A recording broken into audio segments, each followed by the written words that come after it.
Every project involving digital environments begins with a choice. Green screen, blue screen, LED wall. Pick wrong, and the cost isn't just dollars, it's wasted shots, ruined performances, and a post production nightmare. Today, let's unfold how to make the right choice. The immediate foreground should probably maintain the same, as this is really hard to add digitally. Anything with immediate contact shadows and just pressure and warping and interaction, not only will it look worse doing it completely digitally, but it also gives you an inferior performance from the talent themselves. Not having something that they can actually engage with and touch, especially having that be as close to what you're going for as possible, can make or break whether or not your talent is able to imagine and fill in the blanks. Green screening and blue screening aren't necessarily just a key this and it's immediate gone. There's a lot of times roto that's involved. When you see those extras that are wearing the blue or green suits that are helping in one way or another, typically they actually have to entirely clean those people out. But the benefit being gained from having something that a talent can look at as well as be touched by is worth the effort that comes with having to clean them out. But that effort does come at a cost. It's really important to be mindful of where your resources are going. And if you're working on a lower scale budget, maybe you want to avoid as much of the cleanup as possible. Cleanup can kind of vary with simple tasks like in painting, which is usually getting rid of tracking markers. But when you're talking about reconstructing the environment and doing a full UV projection setup, it's significantly more complicated. Sometimes it's worth getting a good track. It makes the in painting process very easy. But let's say you just needed to have a CG character added into your footage, you're cleaning out an entire person and reconstructing the environment behind them. Well, now, depending on how complicated that environment is, it can go anywhere from being just a plane that's shallow depth of field because that's all you see, or it could be the entire reconstruction of everything, right? The mystery is, why does Hollywood sometimes use blue screen, green screen, or in some more newer cases, an LED wall? Most of the time, it has something to do with budget and resources. So when you're looking at blue screen, some of the problems you're going to have is it needs more lighting. You want to prioritize the lighting that is on your subject to look the way you want it to look in your post-produced shot, while also maintaining even lighting on your blue screen, green screen, sand screen, or whatever color screen. The best VFX actually start long before the camera is rolling. Please drop a comment and let me know which part of the VFX process you would like me to break down in a future video, as your ideas really help my process, ensuring that I provide the best insight to make sure you film your footage as proper as you possibly can. Starting simple, blue screen needs to be evenly lit. So does green screen, so does sand screen. It's the only way that you can actually pull a proper and accurate key. Think of the key kind of as like an erase and replace tool, right? So you're able to just pick on that color and say, get rid of everything, make it transparent, and you dial in your settings, and bingo, bango, bongo, you're looking good to go. However, it's rarely this simple. Usually requires multiple different keys. You do want to be specific with that blue being very bright blue. You do want to be specific in making sure that your talent is not wearing any blue that is that same color. I mean, ideally not even blue at all. And you also need to ensure that the environment that you're maintaining in your final shot doesn't have that color blue at all. Especially when it comes down to things like reflections and refractions and glossy objects and materials like glass or metals or white, typically is going to bounce whatever color is surrounding it. So when you're getting those reflections, the odds of you being able to keep them into your final shot are like next to zero. And then especially with, let's say, a glass of water, you're going to want to probably just do that in post, because in reality, you're not going to get an accurate interaction with your environment. Now, if that is not necessarily the biggest detail for you in the shot, it's just a background glass of water, then it shouldn't be too hard to roto it out and separate it from the shot. But getting it to properly interact with the background isn't going to be easy. And that's where I'd recommend that you don't actually see through the glass into the background, but let's say you'd see through the glass into the floor that you're keeping You know what I mean? And if the camera's moving, that's only going to make things more and more complicated, especially because tracking a reflective surface is like impossible. So you better have a marker or some point of contrast on that table that is easy to pull a track from. Because, yeah, getting that roto is going to turn into a frame by frame nightmare for the VFX artist that you hire. But it can be important to maybe wrap some of your environment on set that you don't plan to keep with blue, let's say stairs that the talent is stepping on. That way you can maintain some of those contact shadows and actually give something for your talent to interact with, even though you're going to be getting rid of it later. I would still recommend trying to have real stairs, trying to be the material you want them to be, but obviously, if you wanted it to be a very sleek Italian marble, that's going to be rather expensive rather quickly. So it might be worth just sacrificing a little bit of the quality on the contact shadow, building out a staircase with Bluescreen, and now they can step on this staircase that is as big as you need it to be, looking a lot cheaper than it would be to import and cut marble, as well as just how heavy that would be to transport and move into a studio to then get rid of, right? As digital cameras have progressed, we've kind of gotten into this stage where it's actually easier than it ever has been to pull a key from one part of green or one part of blue, even if they're slightly different shades. Sure, you might have to do separate keys because it wasn't evenly lit, but ultimately you're going to have less of a problem with lighting being your primary culprit. Interestingly enough, though, the human skin contains a mixture of a lot of different colors: reds, yellows, some blues. It rarely contains specific bright chroma blue or bright chroma green. My main gripe with Greenscreen specifically is that Greenscreens, they bounce a really harsh light onto the talent's skin that usually ends up washing them out. So if you could lean for a blue screen, I would. If you can't, then that's kind of where I would put you towards maybe there's a world where you're using your green screen, but the green screen can be, it would be great if it was 20 feet away from your talent, right? So that way you're getting less of that bounce light and you can really separate the lighting between the green screen and your talent. So interactive lighting is ultimately going to be the key to success here in making your visual effects shots actually come through the way that you intend them to. So you want to make sure that you're actually filming your subject and your foreground the way that it would look in the scene that you're imagining them to being composited into. Let's say like moonlit or sunlit, or you have street lamps, or you have neon lighting from signs, or they're watching TV and that TV would be flashing light on their face. Like you need to make sure that you account for these things, because relighting is really a tool that should be used to emphasize what is already there rather than completely manufacture what doesn't exist already. I would lean towards how can we best maintain the plate that was filmed, and doing so requires baking in your lighting into your footage. Movies like Dune actually use sand screens, which I'm sure you all heard of. A big reason why they did that was so that way the light wrap and edges would have an accurate color of what is being placed in the background behind them, which just ultimately marries the two and seals the deal that much better. So you're doing less work. What it's showing is that green screening and blue screening aren't as straightforward as pick a color and get rid of a color. You actually will always have to do some level of manual masking to retain some of those details back. Now, it's important to try to limit this as much as possible. Now, generally, if you're shooting on a cheaper digital camera, I would recommend using a green screen. Any cinema camera, I mean, honestly, even when you're looking at like an FX3 or a Red Komodo, they can handle the dynamic range that a blue screen might have. But generally, green screens have a higher luminosity, so you're going to be able to pull a key across various parts much easier. It's just something to kind of keep in mind, right?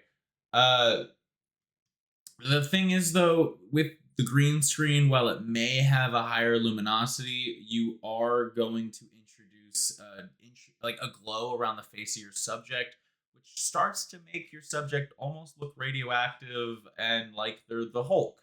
So unless that's what you're going for, either try to reduce that bounce by placing your subject further away from the green screen as you can, or use a blue screen. Um, Another option would be to shoot outside using the sunlight as your light source, and you're probably going to have better odds of the sunlight overshadowing any bounce that would happen in terms of green. But in the studio specifically, you're going to face this problem a lot. If your camera's moving, you're going to have to set up tracking markers. Unfortunately, um, it's just something that you can't really avoid. So to set up tracking markers properly, you're going to, let's say we're shooting with a green screen. I would want to use a darker green tape. This is going to offer more contrast to pull a track from. Now, you're going to need at least 8 tracking markers visible throughout the entire frame of your shot. And you're also going to want to avoid having those tracking markers interfere with your subject and your talent. So let's say I had a marker like right here and I come across it. Well, now that's introducing a manual level of roto because I'm likely not going to be able to pull a key directly from that marker because it's a different shade than we're going for. Now, this isn't always the case, but sometimes it is. Being mindful of where you put those tracking markers and possibly even leaning into how can I use physical objects that are already on set in my scene in my foreground as a tracking marker.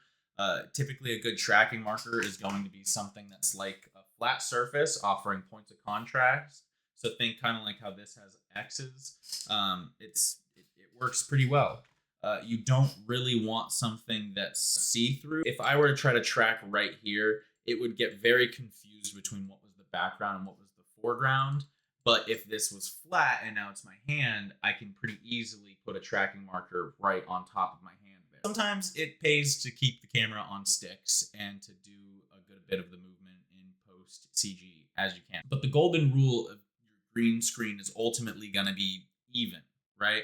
You want no shadows, no wrinkles or bumps, and you want it to almost be like, imagine you're painting your wall at home, right? If you paint your wall blotchy, it's gonna look blotchy. Same goes for a green screen. If you can see blotchy, it's gonna be a blotchy key that's gonna require a lot of roto by hand to get it finished and wrap it up the rest of the way there. Remember, you're lighting your subject and your background unevenly.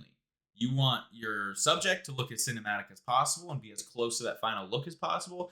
And you want that background screen to be lit as evenly as possible. What is it that you're going for? Making sure you enhance it. It's much easier to take what's already there and boost it than it is to completely synthesize and recreate something that doesn't exist. Instead of a green screen or blue screen backdrop, productions like Mandalorian and The Batman have chosen to use a giant LED wall, basically a TV. You're getting a level of interactive lighting and actually baking in what you're anticipating the VFX to look like. But there is a catch. Most of the time, VFX artists do have to replace the background, right? The reason why has to do with the LED walls introducing flickering and boiling, as well as you can actually see the individual bulbs or pixels just being it's essentially an extra element of compression that you're adding by taking your background render and putting it on a screen and then recording through the camera in order to maintain as much of the plate as possible, which is ultimately the goal of compositing, is to maintain the integrity of your plate. You really want to actually completely swap that background back again, right? You're looking at the least amount of compression possible, which might not be like that noticeable when you're talking about like YouTube, for example, but when you're looking at a huge TV or the IMAX screen, right? Like the silver screen, if you will. You're gonna notice some of those artifacts, and they're gonna be distracting. And ultimately, distracting takes away from the story, and that's all the VFX was ever supposed to do. The VFX is there to amplify the story. So if the VFX is distracting, then you're having problems. So the LED wall is actually the most expensive option because not only are they incredibly expensive to rent, but you're also having on-set technicians there as well, and going through the same pre-production process that you should be going through anyway with your blue screen or green screen. You still have to replace it using more traditional and manual methods like frame by frame roto. So the beauty of it is actually being able to see on set what you're recording and maybe making some of those creative changes, like deciding to add elements or remove elements or change the angle Ultimately, you're going to still have to go through some headache to get it to be picture perfect. Um, the benefits are huge though, because you're also looking at a better performance from your talent because they can immerse themselves in that fake environment that you're imposing them into much easier. It does amplify the VFX artists as well because in these systems, you're typically working with, well, not typically, you have to have your camera's physical location actually mapped to the digital location. So you're getting a one-to-one representation of your physical camera into your digital scene. So even if you decide that you actually want to change some of those things after the fact, but you could, in theory, take that digital camera and add or remove elements and then try to immerse the two together using some compositing magic, right? So it does make things easier in already having the lens distortion locked in, already having the real world camera position completely locked in, and the height of the camera, the rotation of the camera, the focal length, the aperture, everything about the physical camera is being represented in your digital scene, which is information you need to be tracking anyway. So being forced to do that through the LED wall pipeline actually increases the production value because you are ensuring that you get all of those details necessary to get the best final result for your shot. Now, it also grounds and amplifies the director to make more realistic decisions based on how a camera would actually operate. Something that happens with CG that I'm not personally the biggest fan of, but a lot of people are, is these insane camera moves that ultimately could not be possible. I don't mind it when a camera goes through a tight space that it wouldn't be able to fit through, but I really don't like this effect of the camera free flying as if it isn't ground to the rules of physics. Maybe that's just a personal preference, but as I was growing up and watching movies with my mom, she would always tell me about how nauseous those cameras would make her feel. And so ultimately, that kind of put a bad taste in my mouth. And then when I think of movies like Pacific Rim, I remember watching those and being like, oh my God, it just looks so good. And same with Godzilla Minus One, it just looks so good. And one of the reasons why it's so believable is because the camera is also grounded in reality and it's not breaking some of those like laws of physics. Controlling your camera and having that affect the digital is something that should be practiced, even if you're doing a blue screen, green screen setup, just using real footage that you're tracking or connecting your iPhone with your LiDAR to a digital camera. The truth that nobody tells you, whether you're using a blue screen or a green screen, your success really depends on pre-production. How much are you willing to plan to ensure that you get the best result possible? If you bring the VFX team on early before filming, you will save money, you will save time, and your shots will look infinitely better. So don't think that skipping out on paying someone for a few days to a week of the pre-production process, or maybe even more if you're doing a full-fledged pre-visualization, is something that you should skip out on because it's ultimately only going to make the VFX that much more time-consuming and much more back and forth, right? So the goal of like pre-visualization is actually and planning is to make sure that we're all on the same page for how the camera should move, what the subject should be, what the animation should maybe kind of look like, how we're racking focus, how we're zooming in, focal length, lighting, like everything in between and under the sun to ensure director and post team are on the same wavelength before shooting to make sure the shots are shot right and you can avoid doing that iteration on something that's computationally expensive, such as like high quality PBR based rendering.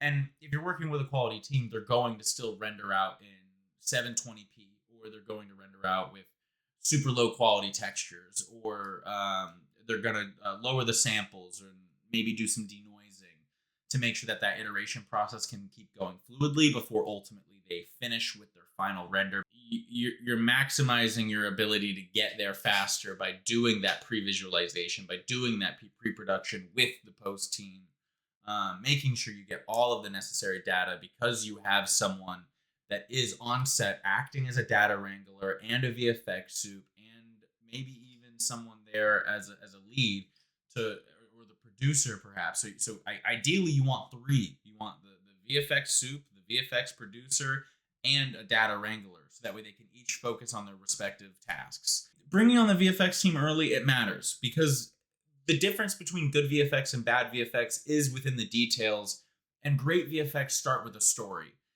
You cannot create the unimaginable without someone there to ground you in what is actually possible with today's current tech, and providing the how for making it as seamless and high quality as it can be, utilizing that tech, so that way you're leaning into the tech's strengths versus its weaknesses, and knowing when it breaks and maybe you need to pivot into a different technique. It's not all just a one size fits all, put a green screen behind them and key out the green. It's things are different, and VFX requires proper planning and coordination to create something that is as believable and seeming as in camera as possible, which is the goal, right? Because if your VFX breaks the viewer out of the scene, then now you're in this circumstance where you really, your VFX are doing a disservice to your story. And no matter how good a story is, sloppy VFX is going to just ruin it. So, recording information, running tests can make all the difference for ensuring the VFX, whether CG or just compositing live action plates, feels grounded. And these details include pre-visualization before shooting, talking pre-production of what exactly we're going for and how we can best achieve these looks and certain constraints that we need to stay within,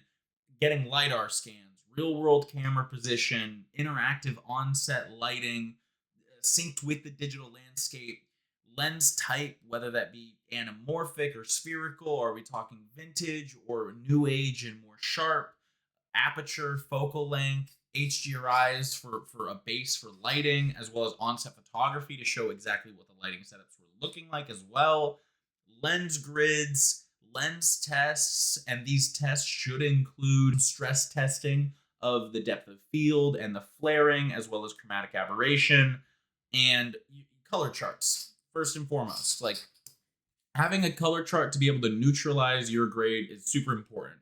So remember, with HDRIs, you want to take them from the center point of your CG. Same with the color charts, maybe move them around a little bit so you can get an idea of how it's interacting with the lighting around. And it's crucial, right? The little things are gold for VFX. Without them, you're basically asking the post team to guess, and guesswork is really expensive when you're trying to have something be as scientifically accurate as possible and specific as possible. The old phrase, "we'll fix it in post," is one of the most dangerous sentences in filmmaking. You don't fix it in post, you plan it in pre-production, and you finish it in post.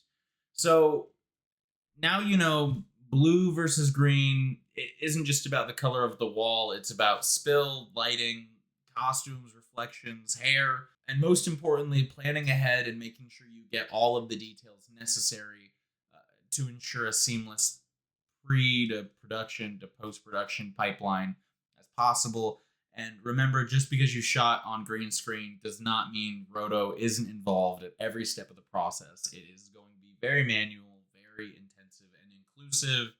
And the next time you go to make your short film or make your commercial, just take a moment to imagine how best you could involve the post-production team in the pre-production process. And now I'd love to know, is there any other VFX tools or techniques that I could break down so that way maybe you have a better understanding of what is possible for the production process or things to look out for. And if you want to keep diving into the world of VFX as a consumer, hobbyist, or professional, all alike, all are welcome. Be sure to subscribe. This is only just the beginning. And remember to seize the day and keep learning.